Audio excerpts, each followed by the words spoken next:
వైఎస్ఆర్సీపీ అధినేత వైఎస్ జగన్మోహన్ రెడ్డి నెల్లూరు పర్యటనలో భాగంగా అడుగడుగునా కూడా అడ్డంకులను సృష్టిస్తూ ఆయన కోసం వస్తున్నటువంటి కార్యకర్తల మీద లాఠీ చార్జీలు చేస్తున్న పరిస్థితి, నాయకుల్ని కానీ ఇతర కేడర్ని కానీ ఎక్కడికక్కడ నిలవరిస్తున్న పరిస్థితి అయితే స్పష్టంగా కనిపిస్తుంది. దీని మీద మన దగ్గర కడప ఎంపీ వైఎస్ అవినాష్ రెడ్డి గారు ఉన్నారు, ఆయనతో మాట్లాడదాం. చెప్పండి సార్, అసలు జగన్మోహన్ రెడ్డి గారి పర్యటన అడుగడుగునా అడ్డుకునేటువంటి ప్రయత్నాలు కొనసాగుతున్నాయి, లాఠీ చార్జీలు జరుగుతున్నాయి, కార్యకర్తలను నిలవరిస్తున్నారు, ఎలా తీసుకుంటారు? ఈ కూటమి ప్రభుత్వం వచ్చినప్పటి నుంచి కూడా పోలీసులను అడ్డు పెట్టుకుని జగన్మోహన్ రెడ్డి గారు ఎప్పుడు ప్రజల్లోకి వెళ్ళినా కూడా భద్రత ఇవ్వడానికి శ్రద్ధ పెట్టడం లేదు, కానీ ప్రజలు రాకుండా అడ్డుకట్ట వేయడానికి మాత్రం శ్రద్ధ పెడతా ఉంది. ఇది వింత పరిణామం. మనం దేశంలో ఎక్కడ ఏ ప్రభుత్వం ఈ మాదిరి పనిచేయడం మనం చూసిండము. గత 5 ఏళ్ళు చూసినారు. చంద్రబాబు నాయుడు గారు రెగ్యులర్గా మీటింగులు పెట్టేవాళ్ళు, ఆయన ఏం కావాలంటే అది స్వేచ్ఛగా విపరీతంగా విమర్శించేవారు జగన్మోహన్ రెడ్డి గారిని. ఎక్కడ ఎవరు అడ్డుకట్ట వేయలేదు, భద్రత మాత్రమే ఇచ్చేవాళ్ళు ఆయన ప్రోగ్రాంలకు. పవన్ కళ్యాణ్ గారు మరి లాస్ట్ 5 ఏళ్ళు ఆయన ఎమ్మెల్యే కాదు, ఏం కాదు, బట్ అయినా కూడా ఆయన ప్రజల్లోకి పోయినప్పుడు ఆయనకు కావాల్సిన భద్రత ఇచ్చేవాళ్ళు. ఎక్కడ ఆయన మాట్లాడకుండా ఆయన రాకుండా అడ్డుకట్ట వేసింది లేదు. సో ఈ మాదిరి ఈ ప్రభుత్వం అవలంబిస్తున్న తీరు ప్రతి ఒక్కరు కూడా గమనించమని కోరుతా ఉన్నాం. అంటే ఎక్కడ దేశంలో ఏ ప్రభుత్వంలో కూడా ఈ పరిస్థితి ఉండదు. ఒక నాయకుడు, ఒక ప్రతిపక్ష నాయకుడు ప్రజల వద్దకు వెళ్ళి వాళ్ళని కలుస్తూ ఉన్నప్పుడు, లేకుంటే వాళ్ళ పార్టీకి సంబంధించిన నాయకులకు ఏదైనా జైల్లో ఉండో ఇబ్బంది కలిగో వాళ్ళని వెళ్ళి పరామర్శిస్తూ ఉన్నప్పుడు ఈ పరిస్థితి ఎక్కడ మనం చూసి ఉన్నాం. అంటే ప్రతి ఒక్కరు కూడా చూస్తూ ఉన్నారు, ప్రతి ఒక్కరు కూడా ఆలోచించమని కోరుతూ ఉన్నాం. ఈరోజు ఏ పరిస్థితికి పోయినారంటే, ఇప్పటికే మనం గడిచిన కొన్ని నెలల్లో సత్తెనపల్లి చూసినాం, పొదిలి చూసినాం, బంగారుపాలెం చూసినాం. బంగారుపాలెంలో ఏకంగా 3 ఎస్పీలు రోడ్డు మీదకి వచ్చి ఫీల్డ్ డ్యూటీ చేస్తుంటారు. జనాన్ని చెదరగొట్టి జనం రాకుండా అడ్డుకట్టేసే ప్రయత్నం చేసినారు. ఇవాళ మళ్ళీ అదే పని చేస్తే 5,000 మంది పోలీసులను పెట్టుకొని జనం రాకుండా, ప్రజలు రాకుండా, కార్యకర్తలు రాకుండా అడ్డుకట్ట వేస్తూ ఉన్నారు. అంతేకాకుండా ఎక్కడికక్కడ రోడ్లు తవ్వేసి మెయిన్ రోడ్డుకి యాక్సెస్ తీసేస్తూ ఉన్నారు, ఎవరు రోడ్లు ఎక్కకుండా. అంటే బైకులు, కార్లు రోడ్లు ఎక్కే పరిస్థితి లేకుండా. మరి ఎందుకు చేస్తూ ఉన్నారో వాళ్ళకే అర్థం కావాలి. ఇంకా పరాకాష్ట అన్నట్లుగా మరి అన్న మీద ప్రసన్న కుమార్ రెడ్డి అన్న మీద, ఆయన అనుచరుల మీద లాఠీ చార్జ్ చేస్తూ ఉన్నారు. అంటే జనాన్ని చెదరగొట్టాలా, లాఠీ చార్జ్ చేసి జనాన్ని చెదరగొడితే అక్కడ జనం కనిపించకుండా చేయొచ్చు, జనం లేకుండా చేయొచ్చని. ఇన్ని ప్రయత్నాలు కేవలం ఏంటి, జనం రాకుండా అడ్డుకట్ట వేయడం కోసం. నిజంగా వీళ్ళని చూసి నవ్వాలనో, బాధపడాలనో, ఏడవాలనో అర్థం కాని పరిస్థితి. కూటమి ప్రభుత్వాన్ని చూసి ఇటువంటి దిక్కుమాలిన పనులు, పనికిమాలిన పనులు చేయొద్దని చెప్పి మీరు ఎన్ని ప్రయత్నాలు చేసినా, ఇప్పటివరకు ఎన్నో ప్రయత్నాలు చేసినారు. ఈరోజు సాక్షాత్తు 5,000 మంది పోలీసులు దింపినారు. అయినా ఈరోజు ప్రోగ్రాం అద్భుతంగా జరుగుతుంది. మీరు ఎక్కడికెక్కడ జనం ఆయన కనిపిస్తానే రోడ్లు ఎక్కుతారు. మీ చేతిలో ఏం లేదు, ఏం ఉండదు కూడా. ఇంకా రాబోయే రోజుల్లో మీ పరిస్థితి ఇంకా ఘోరంగా ఉంటుంది. కాబట్టి బుద్ధి తెచ్చుకోండి. స్వేచ్ఛగా ఆయన ఎక్కడికి వెళ్ళినా కూడా మీరు మినిమం భద్రత ఇవ్వాలి. భద్రత మీద మీకు శ్రద్ధ లేదు. ఆయన భద్రత పూర్తిగా గాలికి వదిలేసినారు. సో భద్రత మీటింగ్లో కూడా జగన్మోహన్ రెడ్డి గారి భద్రత మీద ఏదైతే ఒక ఆందోళన వ్యక్తమైంది, మొన్న బంగారుపాలెంలో కూడా ఆయనకు భద్రత ఇవ్వాల్సింది పోయి వచ్చే వాళ్ళని ఆపేటటువంటి, జగన్మోహన్ రెడ్డి గారిని కూడా ఆపేటటువంటి పరిస్థితులు వస్తున్నాయి. దీన్ని ఎలా తీసుకుంటాను? ఈ కూటమి ప్రభుత్వంలో వింత పరిస్థితి అనేది ఇందుకే. జనరల్గా పోలీసులు ఎక్కడైనా ఒక లీడర్ ప్రోగ్రామ్కి వచ్చినారంటే జనరల్గా భద్రత, సెక్యూరిటీ అరేంజ్మెంట్స్ కోసము భద్రత ఇవ్వడానికి వస్తారు. ఎక్కడే కానీ జనం అడ్డుకట్ట వేయడానికి వచ్చే పోలీసులను ఒక ఆంధ్రప్రదేశ్లో మాత్రమే, ఈ కూటమి ప్రభుత్వంలో మాత్రమే మనం చూస్తూ ఉన్నాం. మరి ఖచ్చితంగా ఇందాక నేను చెప్పినట్టుగా ఆయన భద్రత విషయంలో పోలీసులు, కూటమి ప్రభుత్వం పూర్తిగా గాలికి వదిలేసినాయి. అంటే ఆయన పూర్తి రిస్క్లో, పూర్తిగా అన్ప్రొటెక్టెడ్గా రిస్క్లో ఆయన పెడతా ఉన్నారు. ఇది ప్రతి ఒక్క వైఎస్ఆర్ కాంగ్రెస్ పార్టీ కార్యకర్త, నాయకుడు, ప్రజలు ఈ విషయం పైన ఆందోళన చెందుతూ ఉన్నారు. ఖచ్చితంగా కూటమి ప్రభుత్వం ఇప్పటికే మేము కేంద్రాన్ని కూడా రిక్వెస్ట్ చేసినాం, న్యాయస్థానాలను కూడా రిక్వెస్ట్ చేసినాం, కూటమి ప్రభుత్వాన్ని కూడా గట్టిగా రిక్వెస్ట్ చేస్తూ ఉన్నాం. మీరు ఇచ్చే పోలీసు ఫోర్స్ ఏదైతే ఉందో అది జగన్మోహన్ రెడ్డి గారి భద్రతకి ఇవ్వండి తప్ప ఈ మాదిరి జనం రాకుండా అడ్డుకట్ట వేయడానికి ఇవ్వద్దు అని చెప్పి మీ అందరినీ కూడా మనవి చేస్తూ ఉన్నాం ప్రభుత్వాన్ని. ఈ రాష్ట్రంలో ఒక విచిత్రమైనటువంటి వాతావరణం ఉంది. ముఖ్యంగా ఈ ప్రభుత్వం వచ్చినప్పటి నుంచి వాళ్ళు ఇచ్చినటువంటి హామీలు అమలు చేసే దాంట్లో చేతకాక ప్రతిపక్ష పార్టీ మీద ఎదురుదాడి చేసేటువంటి కార్యక్రమాన్ని మొదలుపెట్టారు. వీళ్ళకున్నటువంటి ప్రింట్ మీడియా, వీళ్ళకున్నటువంటి ఎలక్ట్రానిక్ మీడియా ద్వారా రకరకాలైనటువంటి అసత్య ప్రచారాలు చేయడము, ముఖ్యంగా జగన్మోహన్ రెడ్డిని, వైఎస్ఆర్ కాంగ్రెస్ పార్టీని, వైఎస్ఆర్ కాంగ్రెస్ పార్టీలో ఉన్నటువంటి నాయకుల యొక్క ఇమేజ్ను వాళ్ళ యొక్క వ్యక్తిత్వాన్ని తగ్గించే రకంగా ప్రచారాలు మొదలుపెట్టారు.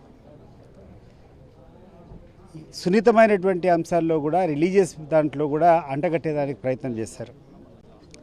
నిన్న ఎంత దౌర్భాగ్యం అంటే నిన్న కూర్చొని ఆనం రామనారాయణ రెడ్డి ఎండోమెంట్స్ మినిస్టర్ కూర్చొని జగన్మోహన్ రెడ్డి గారి హయాంలో హిందువులకంతా నష్టం జరిగిందనే రకంగా మాట్లాడుతున్నారు.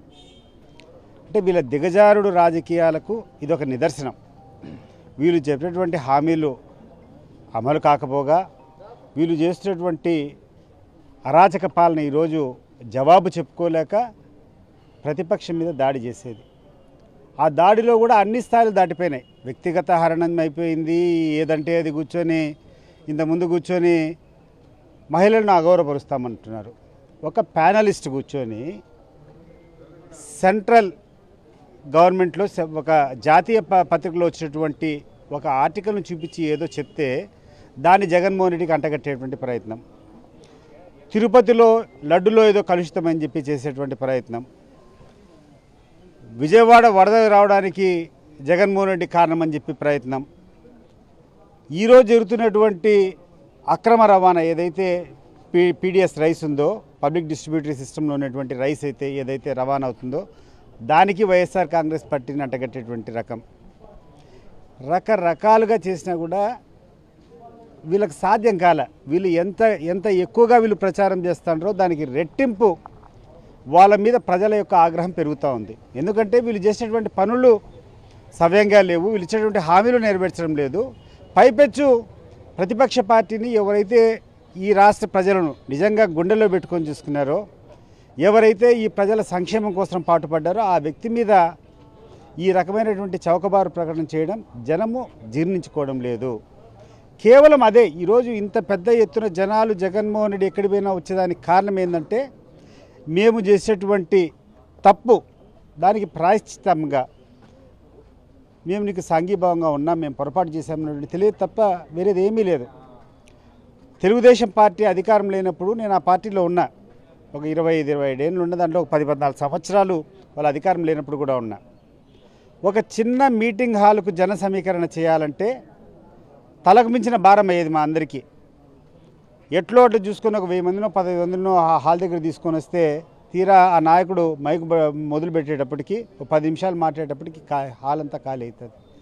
కానీ ఈరోజు ఇంత పెద్ద ఎత్తున ఇన్ని ఆంక్షలు పెట్టి వెహికల్స్ని అలౌ చేయడంలా, మోటార్ సైకిల్స్ని అలౌ చేయడంలా, ఆఖరికి ఎట్లయినా వస్తున్నా అని చెప్పి రోడ్లకు గుంతలు తీస్తాండరు, వెహికల్స్ ఏమి రాకుండా ముళ్ళకంచెలు వేస్తాండరు. వీటిని అన్నిటి కూడా తట్టుకొని కేసులు పెడతామంటే కూడా భయపడకుండా అంత పెద్ద ఎత్తున వస్తానంటే ఏ రకంగా ప్రజల యొక్క ఆగ్రహం ఉందో రాష్ట్ర ప్రజలందరూ కూడా గమనిస్తున్నారు. వీళ్ళు అనుకుంటాండరు ఇటువంటి పనికిరాని పనులు చేస్తే జగన్ వెంటబడి జనం వస్తే ఇబ్బంది అని అనుకుంటాండరు. ఈ రకంగా చేస్తే రెట్టింపు అవుతుంది. ఎప్పుడైతే ఒక ప్రెషర్ గట్టికి కొడతావో, బంతిని నీళ్ళకేసి గట్టికి కొడతావో అంతకంటే ఎక్కువ ఉధృతంగా పోతుంది. సేమ్ అదే పరిస్థితి ఈరోజు జరుగుతూ ఉంది. ఈరోజు జగన్మోహన్ రెడ్డికి జనం రాకుండా అడ్డుకట్టు వేయడం అంటే అరిచేతిని అడ్డుపెట్టి సూర్యకాంతులు రాకుండా అడ్డం వేసేటటువంటి పరిస్థితి వాళ్ళకి అర్థం కావాలా. దీనికి అంతా కారణం వాళ్ళ యొక్క ఫెయిల్యూర్, జగన్మోహన్ రెడ్డి చేసేటువంటి న్యాయం. ప్రసన్న కుమార్ రెడ్డి గారి ఇంటి దగ్గర కూడా ఏదో ఆందోళన చేస్తుంటే రానివ్వడం లేదు ఇట్లా ప్రజలను అని చెప్పేసి దాని మీద లాఠీ చార్జ్ కూడా చేశారని చెప్తున్నారు. దాన్ని ఎలా తీసుకున్నారు? ఈరోజు ప్రసన్న కుమార్ రెడ్డి గారి దగ్గరే కాదు, భరించలేకున్నారు. ప్రతి ఒక్క పోలీసు గురించి నేను చెప్పడం లేదు. కొంతమంది పోలీసులు ఎంత విచ్చలవిడిగా చేస్తున్నారంటే జనం చూస్తే భరించలేకున్నారు. దీన్ని ఎట్లయినా చేయాలని ఒక కక్షపూరితంగా బంగారుపాలెంలో మొన్న పోయినప్పుడు జగన్మోహన్ రెడ్డి గారు హెలికాప్టర్ దిగారు. ఆయన ముందర కారులో పోతుండ్రు, జనం అంతా ఆయన అనుసరించి వెనకాల పోతూ ఉండరు. సైలెంట్గా జగన్మోహన్ రెడ్డికి సంఘీభావంగా ఆయన కారు ముందర పోతుంటే వెనకాల ఫాలో అవుతున్నారు. వాళ్ళ మీద లాఠీ చార్జ్ చేయాల్సిన అవసరం ఏమైనా ఉందా? అక్కడటువంటి ఆ విద్యాసాగర్ నాయుడు అనేటువంటి ఒక ఎస్పీ, నేను ప్రత్యక్షంగా అంటే నేను వేరే వాళ్ళ చూస్తే మాట్లాడేవని కాదు, నా కళ్ళ ముందర ఒక ఎస్పీ ఒక 45 మందిని కానిస్టేబుల్స్ పెట్టుకొని ఆ ఫైబర్ కేబుల్ తీసుకొని కొట్టేటువంటి పరిస్థితి ఈరోజు అదే జరుగుతుంది. ఈరోజు కూడా అదే జరుగుతుంది. ప్రసన్న కుమార్ రెడ్డి ఇంటి దగ్గర జనం వస్తాయి. ఏం బాధ వీళ్ళకు? ఏం వీళ్ళు అన్యాయం చేస్తుంటారు? ఈ జనం అంతా ఈ ప్రభుత్వం మీద వ్యతిరేకత చూపిస్తుంటారు, జగన్మోహన్ రెడ్డికి మద్దతు తెలుపుతుంటారు. దాంట్లో వీళ్ళకి వచ్చేటువంటి బాధ ఏంది? ప్రజాస్వామ్యంలో వారికి హక్కు లేదా? ప్రజలకు ప్రజలకు వాళ్ళకు ఉన్నటువంటి ప్రేమనో వాళ్ళకు ఉన్నటువంటి అభిమానమో చూపించేటువంటి హక్కు లేదా? వాళ్ళు ఎక్కడైనా లా అండ్ ఆర్డర్ ప్రాబ్లం ఏమైనా క్రియేట్ చేస్తారా? ఈ పోలీసు వాళ్ళు క్రియేట్ చేస్తుంటారు. ఎక్కడైనా మేము గత చరిత్రలో చూసాం, పోలీసు వాళ్ళు ఎక్కడైనా ఏదైనా కార్యక్రమం జరిగేటప్పుడు అనివార్య కారణాలు జరగకుండా అవి నివారించడం కోసం పోలీసు ఎక్కడన్నా ఉండరు. కానీ ఈరోజు జనం ఉత్సాహంగా ముందరకు వస్తుంటే కేవలం వాళ్ళ ఉత్సాహాన్ని నీరు గార్చడానికి, ఏదో ఒక పైశాచికంగా ఆనందం పొందడానికి చేసేటువంటి కార్యక్రమాలు. దీన్ని మానుకోవాలి.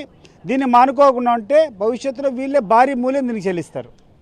ప్రజలు రాకుండా ఏదైతే అవాంఛనీయ సంఘటనలు జరగకుండా అడ్డుకోవాల్సినటువంటి పోలీసులే అవాంఛనీయ సంఘటనలు జరిగే విధంగా చేస్తున్నారని చెప్పి ఈ పద్ధతిని కనుక మానుకోకపోతే భవిష్యత్తులో మరింత ఇబ్బంది పడాల్సిన పరిస్థితి వస్తుందని చెప్పేసి సతీష్ రెడ్డి చెప్తున్నారు.